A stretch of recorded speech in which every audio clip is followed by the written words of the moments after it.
Olá, eu sou o professor Ricardo Abreu e o nosso saber de hoje é movimento de Rotação e translação.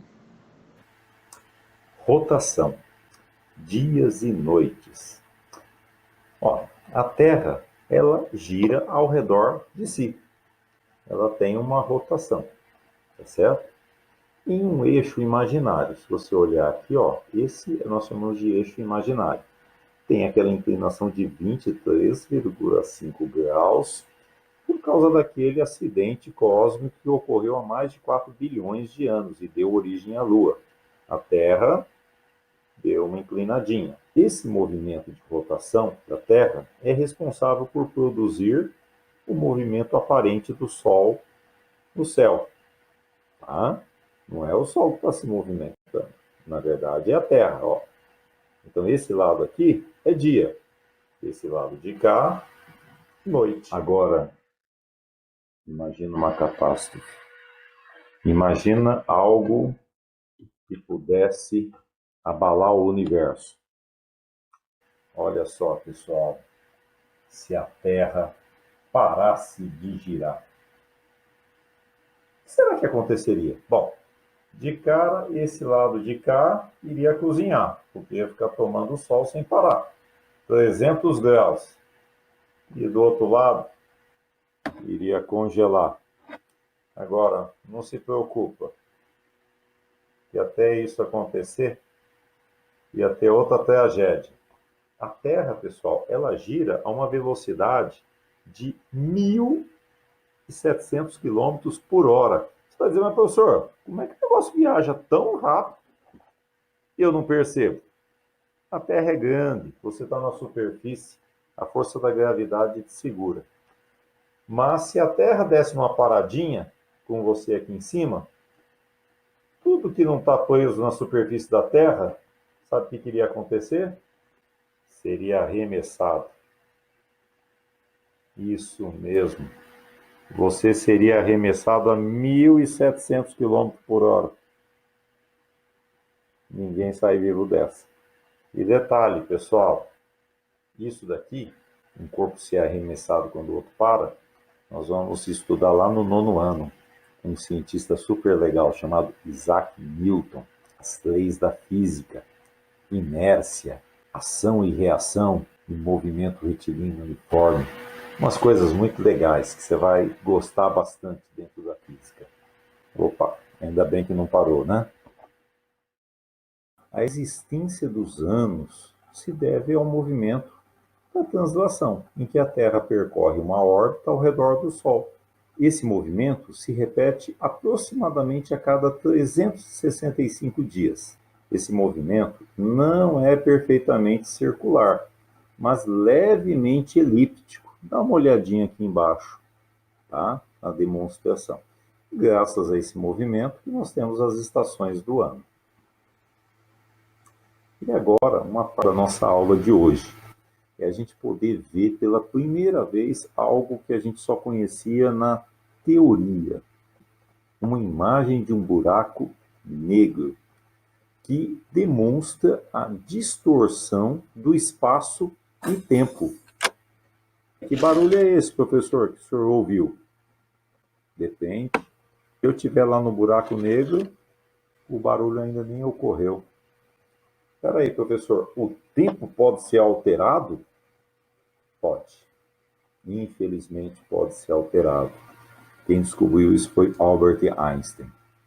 Não só o tempo, mais coisas são relativas.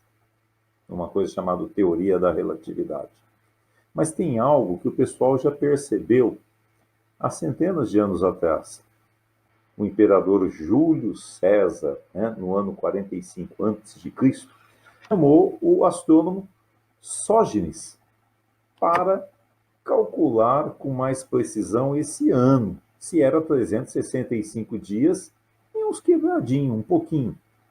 E ele viu que teria que colocar uma coisa chamada ano bissexto. A cada período teria que ser acrescentado um dia, e eles escolheram o último mês do ano. Para eles, o último mês do ano era fevereiro.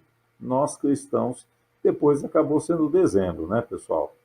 Mas para os romanos, o último mês era fevereiro. E aí surgiu o dia 29 de fevereiro. Isso mesmo. Quem nasce dia 29 de vez em quando não faz aniversário, porque só no ano bissexto que acaba aparecendo. Pessoal, no ano de 1582, o Papa Gregório XIII melhorou, tá? Esse calendário, aperfeiçoou. Hoje nós chamamos de calendário gregoriano. E a nossa curiosidade tecnológica de hoje. É sempre bom a gente estar atento às notícias científicas, mas essa sonda espacial que foi lançada pela NASA, Agência Espacial Europeia e a Agência Italiana, trouxe uma revolução no conhecimento do planeta Saturno e suas luas. Por quê? Porque algumas luas de Saturno são potencialmente habitáveis. Tem um oceano de gelo. E essa sonda foi lançada em 1997, a Cassini. Isso mesmo. E por 20 anos ela nos enviou informações sobre a heliosfera, sobre a teoria da relatividade do cientista Albert Einstein, tá certo? E sobre as luas e do próprio planeta Saturno. Ela foi destruída em 2017 para que ela não contaminasse com micro-organismos ou possíveis, né? Que foram carregados dentro dela e caísse na Lua. Então ela foi destruída, mas ela deu uma grande contribuição. Se quiser conhecer um pouquinho mais, visita lá no YouTube, tem um videozinho sobre a sonda Cassini. Outra informação importante. Todos os planetas do Sistema Solar apresentam luas e giram no mesmo sentido, à exceção de um, Vênus. Vênus é muito parecido com a Terra. Só que esse é o único planeta do Sistema Solar que tem uma rotação retrógrada, e que não apresenta nenhuma lua. E os cientistas sugerem que ele teve um passado violento. Estudos indicam que um asteroide colidiu com ele e alterou o seu sistema de rotação. Lembra da Terra, há mais de 4 bilhões de anos, quando surgiu a Lua e inclinou a Terra um pouquinho? Tá aí. Não é só a Terra que tem um passado violento. Eu com esse momento super legal da nossa aula. Olha quem está aqui embaixo. Albert Einstein, o pai da teoria da relatividade. Ele vai elucidar um dos maiores mistérios da humanidade, que é sobre a questão da gravidade. Ele descobriu o seguinte: um corpo celeste, ele deforma o espaço. Olha aí do teu lado aí, o Sol deformando o espaço. E quando ele deforma o espaço, ele atrai esse corpo em órbita, tá certo? E a Terra faz a mesma coisa, ela deforma o espaço e a Lua fica em órbita. Antes dele, vocês vão estudar no 9º ano uma figura sensacional chamada Isaac Newton. Isaac Newton descobriu como que os corpos estavam em órbita. A força da gravidade atrai, iria cair, né, na Terra. Mas ele tem uma força, uma velocidade própria. Então, olha só, o equilíbrio entre essas duas forças vai ter uma força resultante, que é a órbita. Mas ainda tinha esse mistério para ser descoberto. E a teoria da relatividade elucidou todo esse mistério. Entra lá no YouTube e assiste o filme da biografia de Albert Einstein. Vai ser sensacional, tá bom?